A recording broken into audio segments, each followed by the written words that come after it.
بسم الله الرحمن الرحيم. ألف لام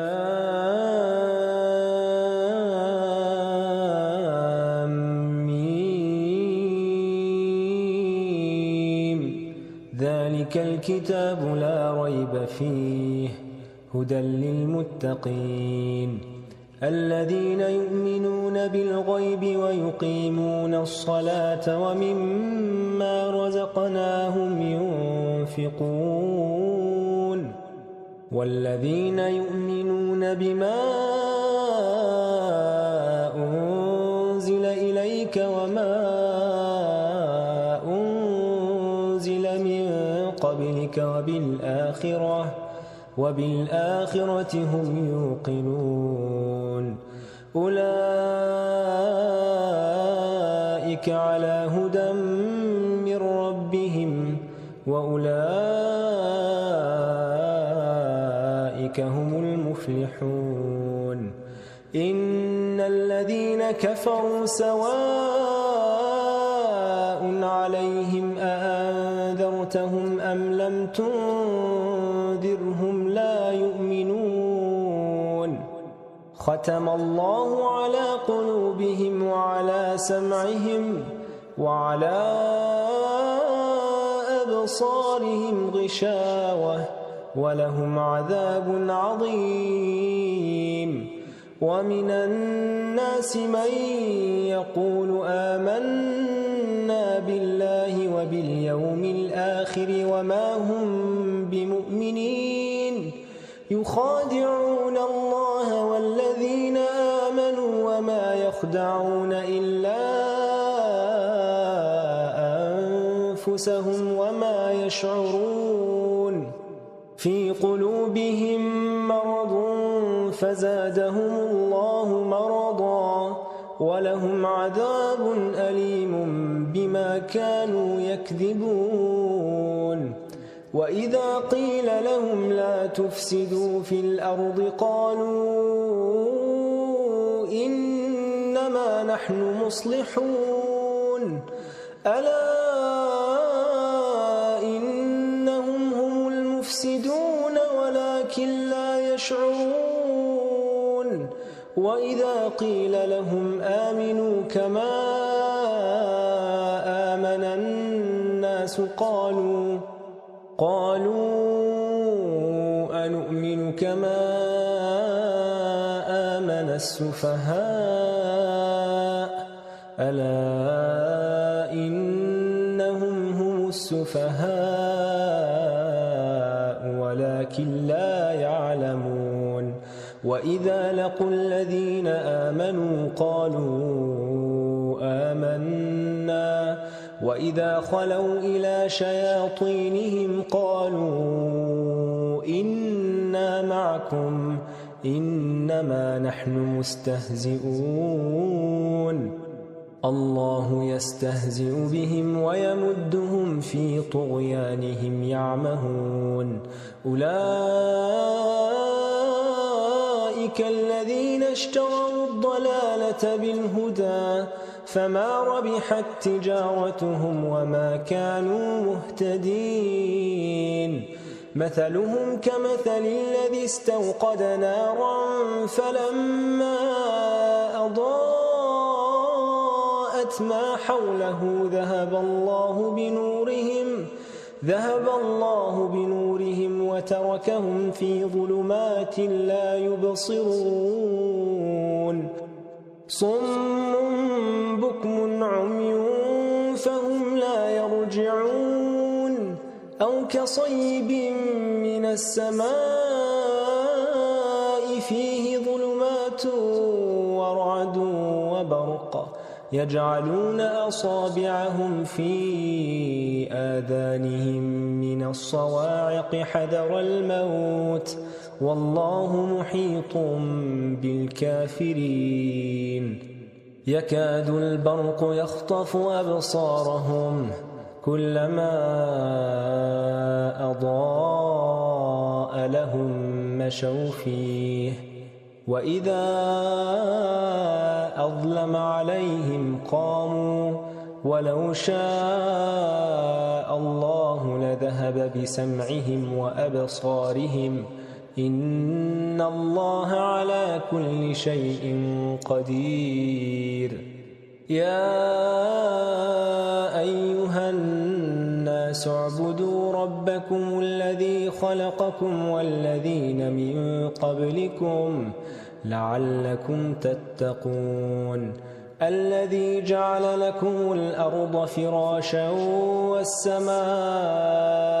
بناء وأنزل من السماء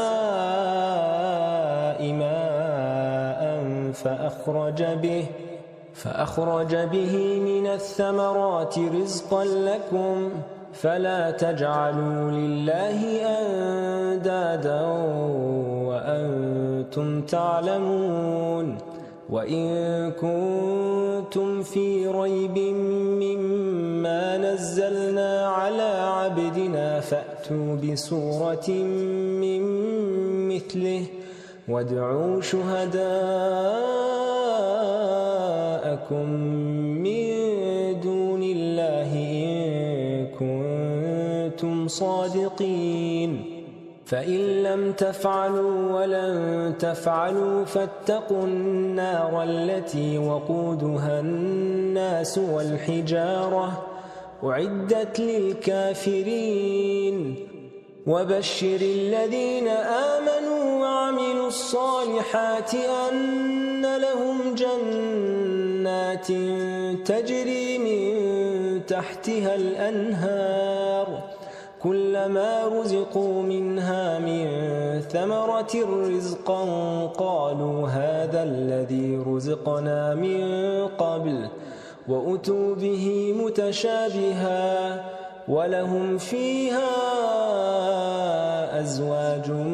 مطهرة وهم فيها خالدون إن الله لا يستحيي أن يضرب مثلا ما بعوضة فما فوقها فأما الذين آمنوا فيعلمون أنه الحق من ربهم وأما الذين كفروا فيقولون ماذا أراد الله بهذا مثلا يضل به كثيرا ويهدي به كثيرا وما يضل به إلا الفاسقين الذين ينقضون عهد الله من بعد ميثاقه ويقطعون ما أمر الله به أن يوصل ويفسدون في الأرض أولئك هم الخاسرون كيف تكفرون بالله وكنتم أمواتا فأحياكم ثم يميتكم ثم يحييكم ثم إليه ترجعون هو الذي خلق لكم ما في الأرض جميعا ثم استوى إلى السماء فسواهن 7 سماوات وهو بكل شيء عليم وإذ قال ربك للملائكة إني جاعل في الأرض خليفة قالوا أتجعل فيها من يفسد فيها ويسفك الدماء ونحن نسبح بحمدك ونقدس لك قال إني أعلم ما لا تعلمون وعلم آدم الأسماء كلها ثم عرضهم على الملائكة فقال أنبئوني بأسماء هؤلاء إن كنتم صادقين قالوا قالوا سبحانك لا علم لنا إلا ما علمتنا إنك أنت العليم الحكيم قال يا آدم أنبئهم بأسمائهم فلما أنبأهم بأسمائهم قال ألم أقل لكم إني أعلم غيب السماوات والأرض وأعلم ما تبدون وما كنتم تكتمون وإذ قلنا للملائكة اسجدوا لآدم فسجدوا إلا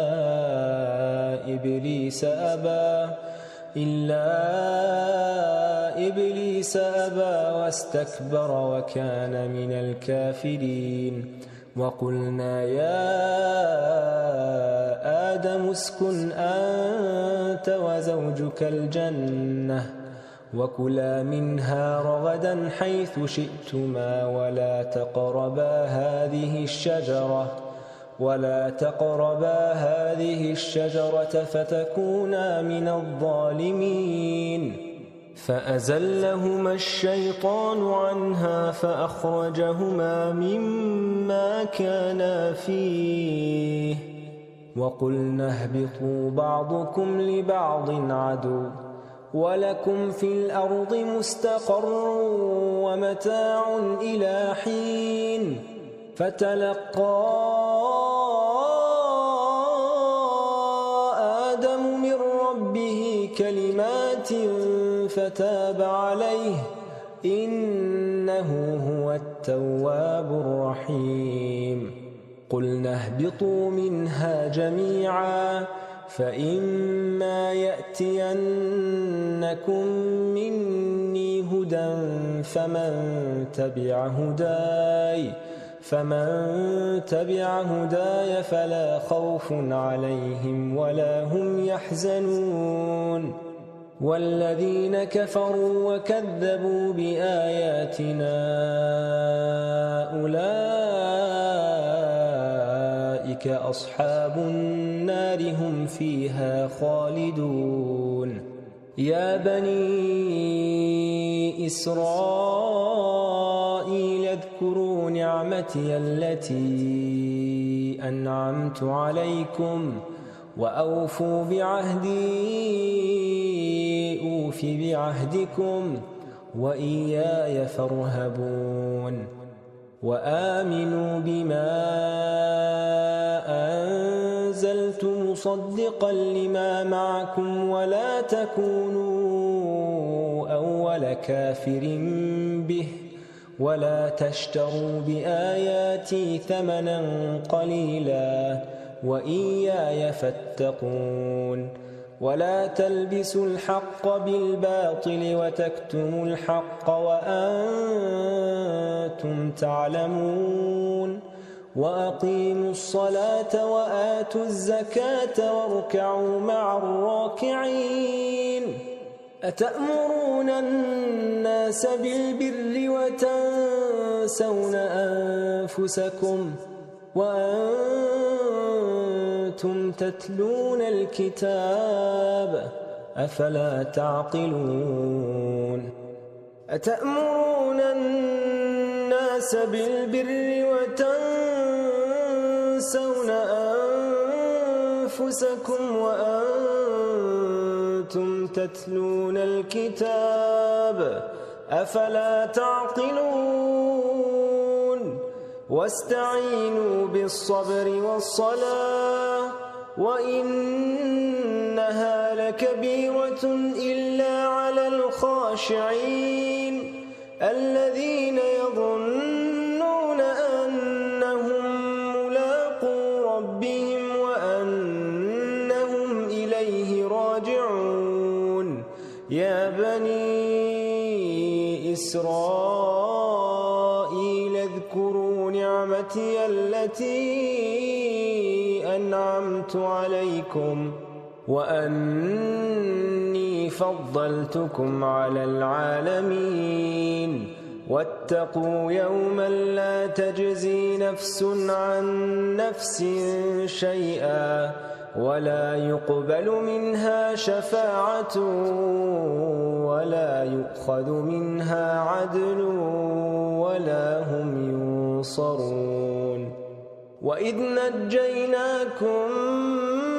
من آل فرعون يسومونكم سوء العذاب يذبحون أبناءكم ويستحيون نساءكم وفي ذلكم بلاء من ربكم عظيم وإذ فرقنا بكم البحر فأنجيناكم وأغرقنا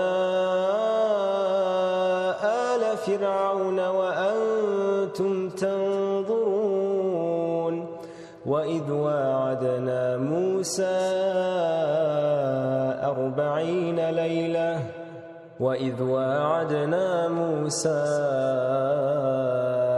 40 ليلة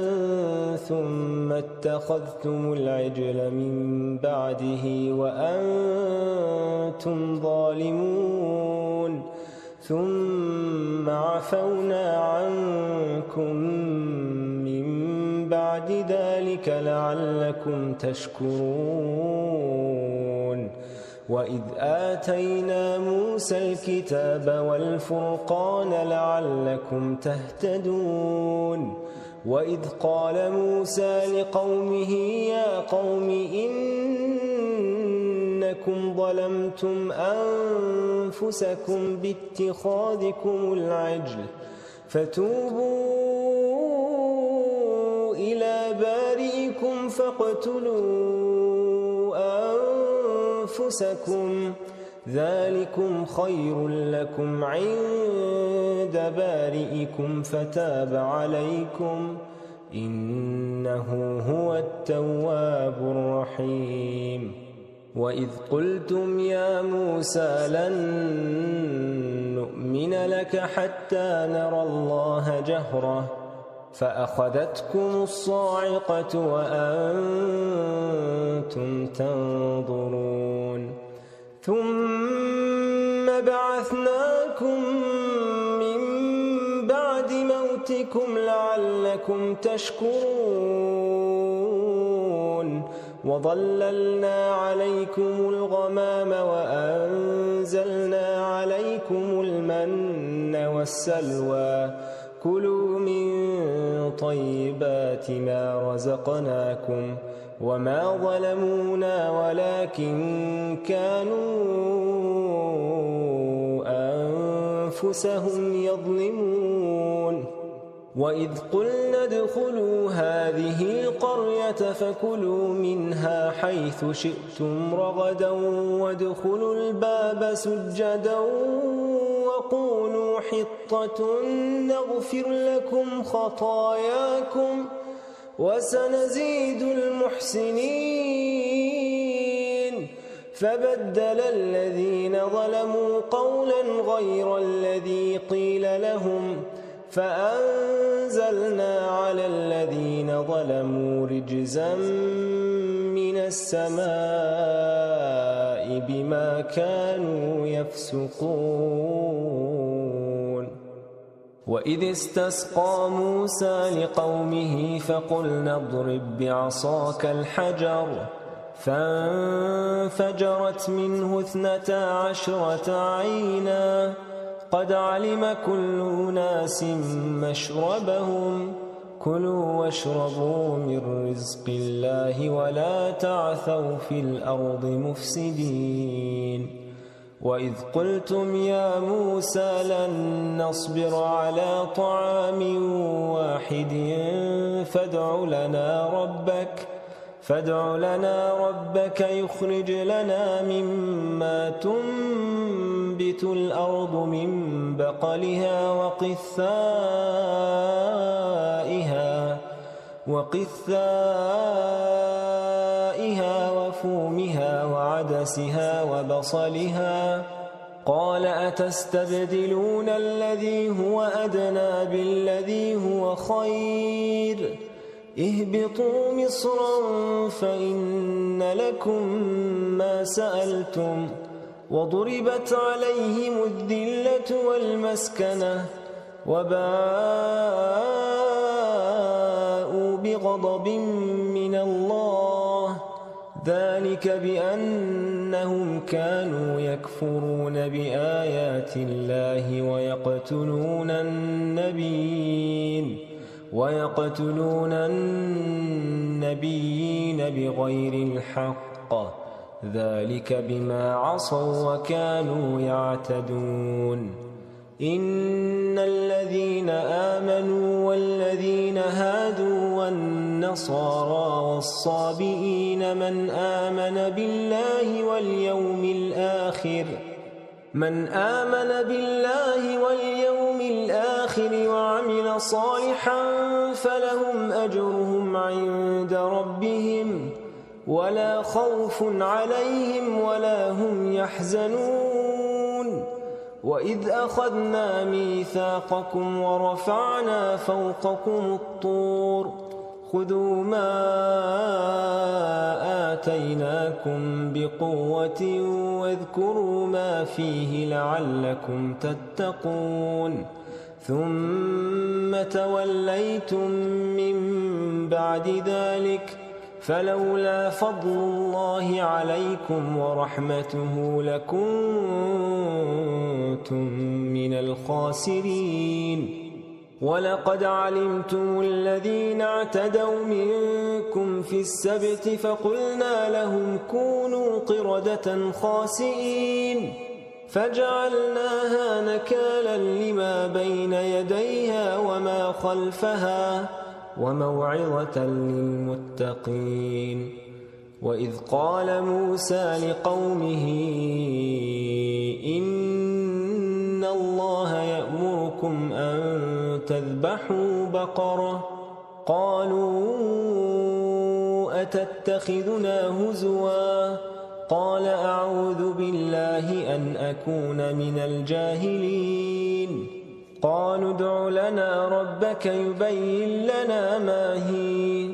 قال إنه يقول إنها بقرة لا فارض ولا بكر عوان بين ذلك فافعلوا ما تؤمرون قالوا ادع لنا ربك يبين لنا ما لونها قال إنه يقول إنها بقرة صفراء فاقع لونها تسر الناظرين قالوا ادع لنا ربك يبين لنا ما هي إن البقرة شابه علينا وإنا إن شاء الله لمهتدون قال إنه يقول إنها بقرة لا ذلول تثير الأرض ولا تسقي الحرث مسلمة لا شية فيها قالوا الآن جئت بالحق فذبحوها وما كادوا يفعلون وإذ قتلتم نفسا فادارأتم فيها والله مخرج ما كنتم تكتمون فقلنا اضربوه ببعضها كذلك يحيي الله الموتى ويريكم آياته لعلكم تعقلون ثم قست قلوبكم من بعد ذلك فهي كالحجارة أو أشد قسوة وإن من الحجارة لما يتفجر منه الأنهار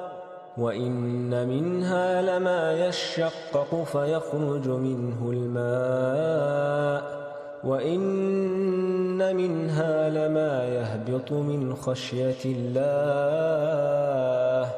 وما الله بغافل عما تعملون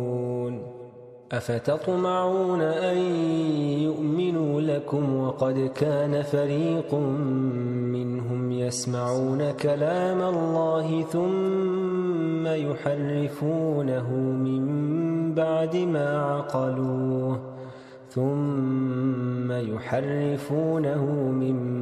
ما عقلوه وهم يعلمون. وإذا لقوا الذين آمنوا قالوا آمنا وإذا خلا بعضهم إلى بعض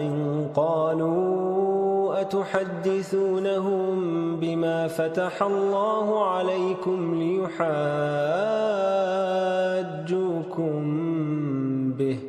ليحاجوكم به عند ربكم أفلا تعقلون. أولا يعلمون أن الله يعلم ما يسرون وما يعلنون. ومنهم أميون لا يعلمون الكتاب إلا أماني وإن هم إلا يظنون. فويل للذين يكتبون الكتاب بأيديهم ثم يقولون هذا من عند الله ليشتروا به ثمنا قليلا فويل لهم مما كتبت أيديهم وويل لهم مما يكسبون. وقالوا لن تمسنا النار إلا أياما معدودة قل أتخذتم عند الله عهدا فلن يخلف الله عهده أم تقولون على الله ما لا تعلمون. بلى من كسب سيئة وأحاطت به خطيئته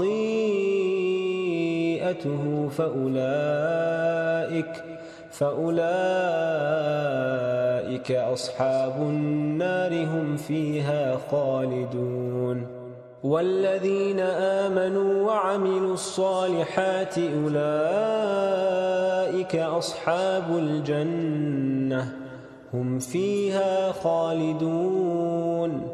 وإذ أخذنا ميثاق بني إسرائيل لا تعبدون إلا الله وبالوالدين إحسانا وذي القربى واليتامى والمساكين وقولوا للناس حسنا وأقيموا الصلاة وآتوا الزكاة ثم توليتم إلا قليلا منكم وأنتم معرضون. وإذ أخذنا ميثاقكم لا تسفكون دماءكم ولا تخرجون أنفسكم من دياركم ثم أقررتم وأنتم تشهدون. ثم أنتم هؤلاء تقتلون أنفسكم وتخرجون فريقا منكم من ديارهم تظاهرون عليهم بالإثم والعدوان وإن يأتوكم أسارى تفادوهم وهو محرم عليكم إخراجهم أفتؤمنون ببعض الكتاب وتكفرون ببعض فما جزاء من يفعل ذلك منكم إلا خزي في الحياة الدنيا ويوم القيامة يردون إلى أشد العذاب وما الله بغافل عما تعملون. أولئك الذين اشتروا الحياة الدنيا بالآخرة فلا يخفف عنهم العذاب ولا هم ينصرون ولقد آتينا موسى الكتاب وقفينا من بعده بالرسل وآتينا عيسى ابن مريم البينات وأيدناه بروح القدس أفكلما جاءكم رسول بما لا تهوى أنفسكم استكبرتم ففريقا كذبتم وفريقا تقتلون وقالوا قلوبنا غلف بل لعنهم الله بكفرهم فقليلا ما يؤمنون ولما جاءهم كتاب من عند الله مصدق لما معهم وكانوا من قبل يستفتحون على الذين كفروا فلما جاءهم ما عرفوا كفروا به فلعنة الله على الكافرين بئس ما اشتروا به أنفسهم أن يكفروا بما أنزل الله بغيا أن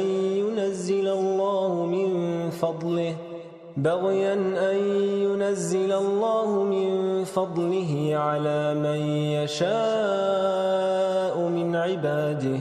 فباءوا بغضب على غضب وللكافرين عذاب مهين وإذا قيل لهم آمنوا بما أنزل الله قالوا نؤمن بما أنزل علينا ويكفرون بما وراءه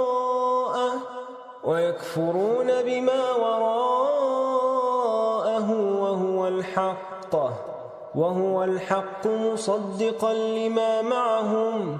قل فلم تقتلون أنبياء الله من قبل إن كنتم مؤمنين ولقد جاءكم موسى بالبينات ثم اتخذتم العجل من بعده وأنتم ظالمون وإذ أخذنا ميثاقكم ورفعنا فوقكم الطور خذوا ما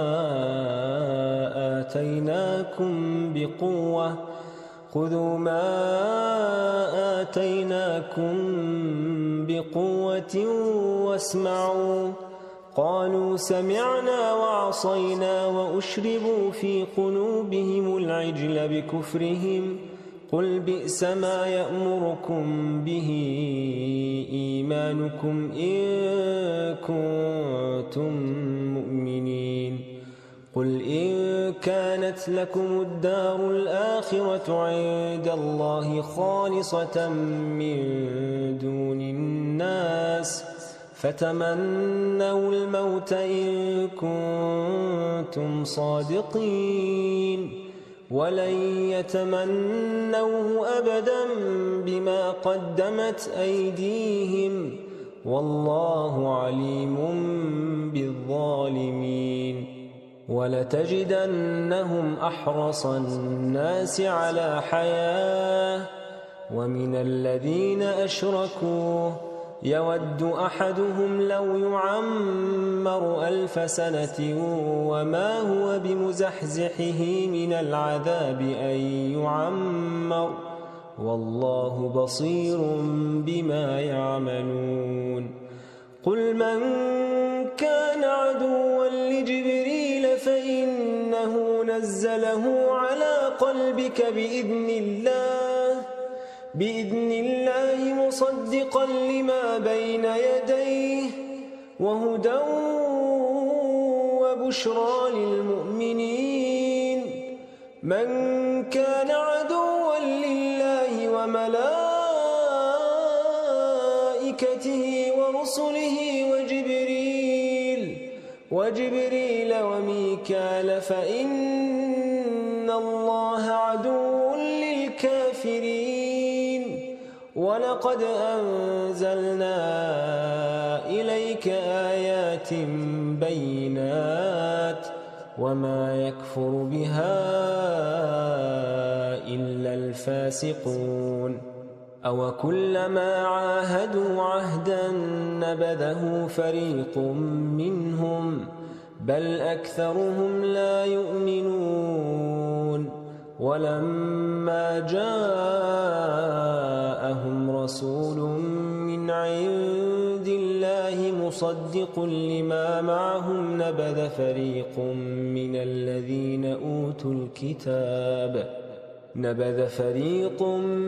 الَّذِينَ أُوتُوا الْكِتَابَ كِتَابَ اللَّهِ وَرَاءَ ظُهُورِهِمْ كَأَنَّهُمْ لَا يَعْلَمُونَ وَاتَّبَعُوا مَا تَتْلُو الشَّيَاطِينُ عَلَى مُلْكِ سُلَيْمَانَ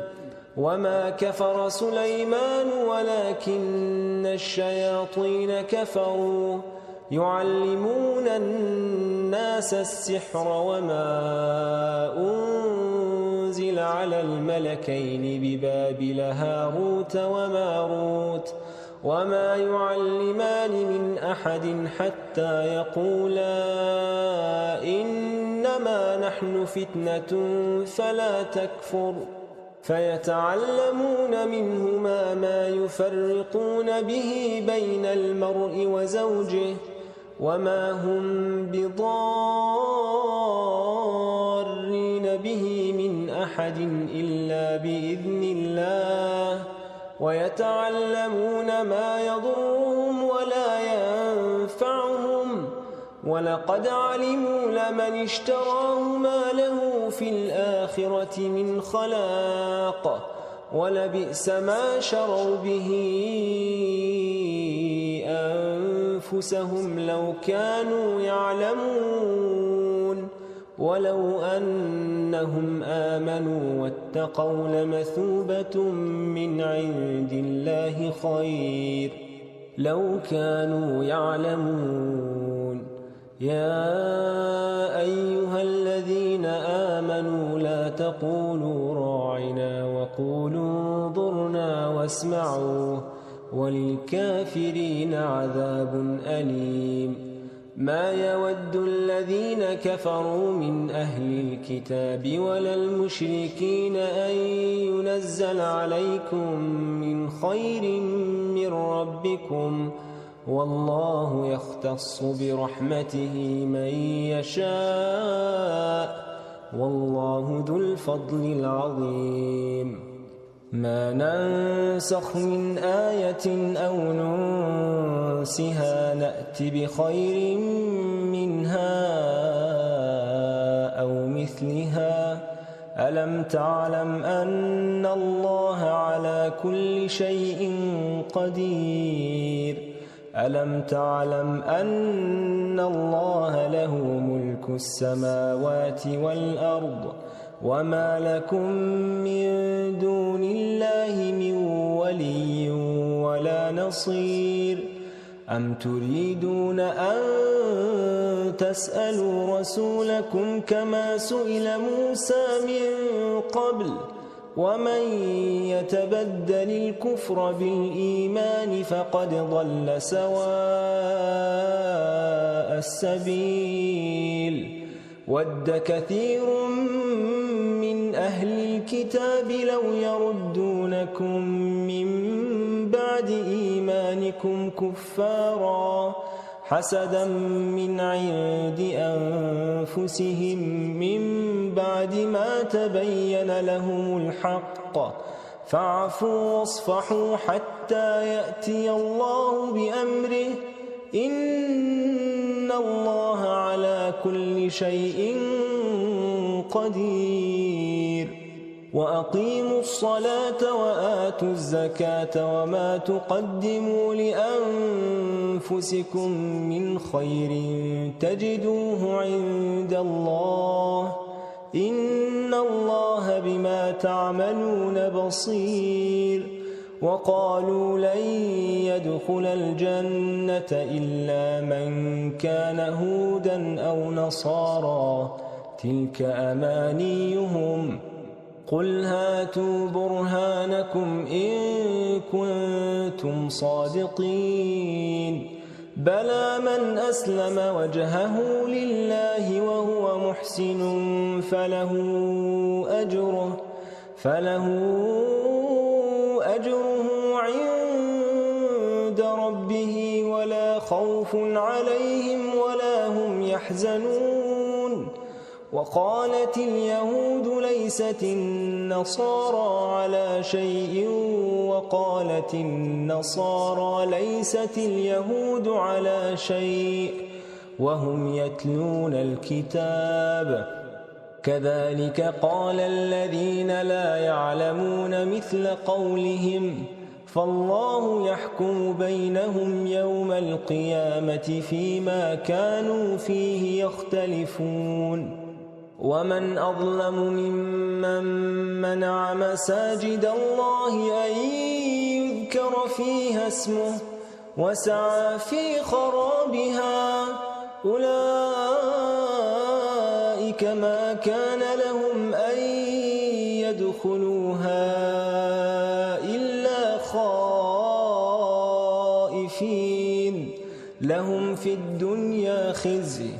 لهم في الدنيا خزي ولهم في الآخرة عذاب عظيم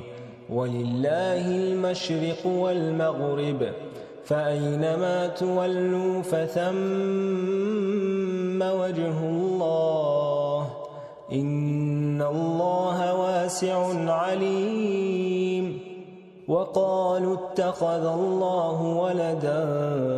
سبحانه بل له ما في السماوات والأرض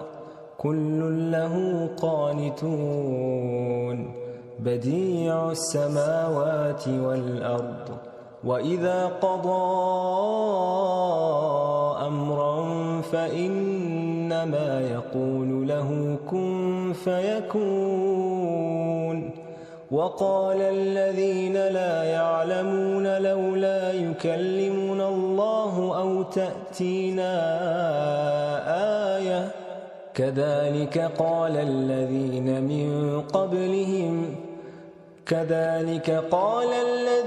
من قبلهم مثل قولهم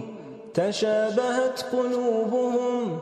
قد بينا الآيات لقوم يوقنون إنا أرسلناك بالحق بشيرا ونذيرا ولا تسأل عن أصحاب الجحيم ولن ترضى عنك اليهود ولا النصارى حتى تتبع ملتهم قل إن هدى الله هو الهدى ولئن اتبعت أهواءهم بعد الذي جاءك من العلم ما لك من الله من ولي ولا نصير الذين آتيناهم الكتاب يتلونه حق تلاوته أولئك يؤمنون به ومن يكفر به فأولئك هم الخاسرون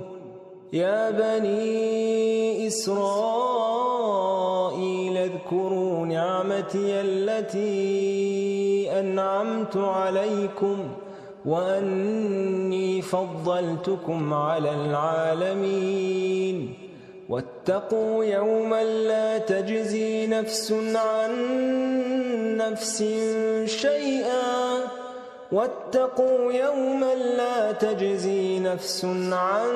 نفس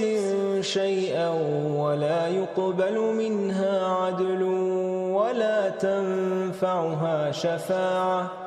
ولا تنفعها شفاعة ولا هم ينصرون وإذ ابتلى إبراهيم ربه بكلمات فأتمهن قال إني جاعلك للناس إماما قال ومن ذريتي قال لا ينال عهد الظالمين وإذ جعلنا البيت مثابة للناس وأمنا واتخذوا من مقام إبراهيم مصلى وعهدنا إلى إبراهيم وإسماعيل أن طهرا بيتي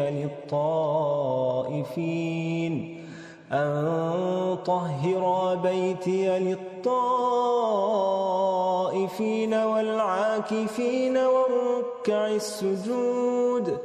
وإذ قال إبراهيم رب اجعل هذا بلدا آمنا وارزق أهله من الثمرات من آمن منهم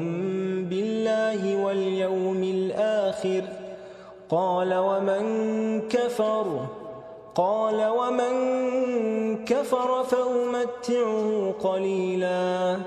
ثم أضطره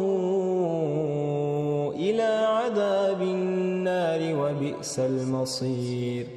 وإذ يرفع إبراهيم القواعد من البيت وإسماعيل ربنا تقبل منا إنك أنت السميع العليم ربنا واجعلنا مسلمين لك ومن ذريتنا أمة مسلمة لك وأرنا مناسكنا وتب علينا إنك أنت التواب الرحيم ربنا وابعث فيهم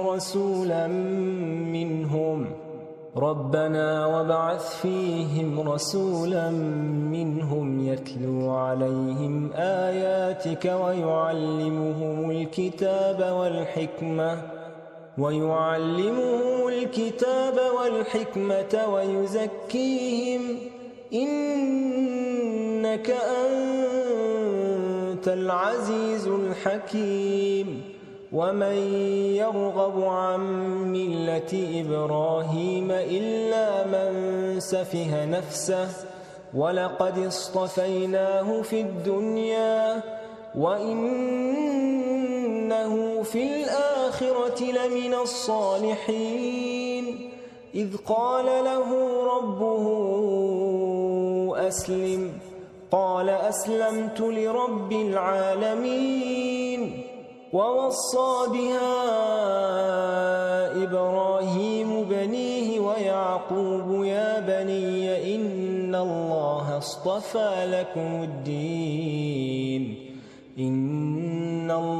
اصطفى لكم الدين فلا تموتن إلا وأنتم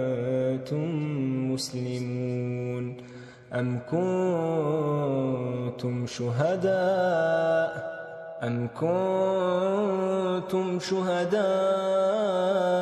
إذ حضر يعقوب الموت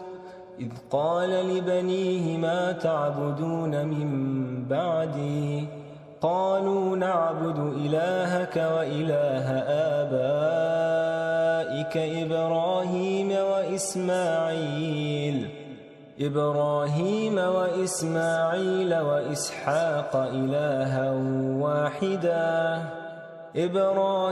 وإسماعيل وإسحاق إلها واحدا ونحن له مسلمون تلك أمة قد خلت لها ما كسبت ولكم ما كسبتم ولا تسألون عما كانوا يعملون وقالوا كونوا هودا أو نصارى تهتدوا قل بل ملة إبراهيم حنيفا وما كان من المشركين قولوا آمنا بالله وما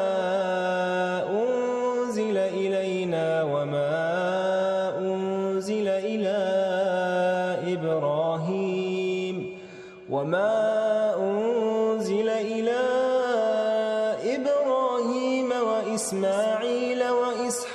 وإسحاق ويعقوب والأسباط وما أوتي موسى وعيسى وما أوتي النبيون من ربهم لا نفرق بين أحد منهم ونحن له مسلمون فإن آمنوا بمثل ما آمنتم به فقد اهتدوا وإن تولوا فإنما هم في شقاق فسيكفيكهم الله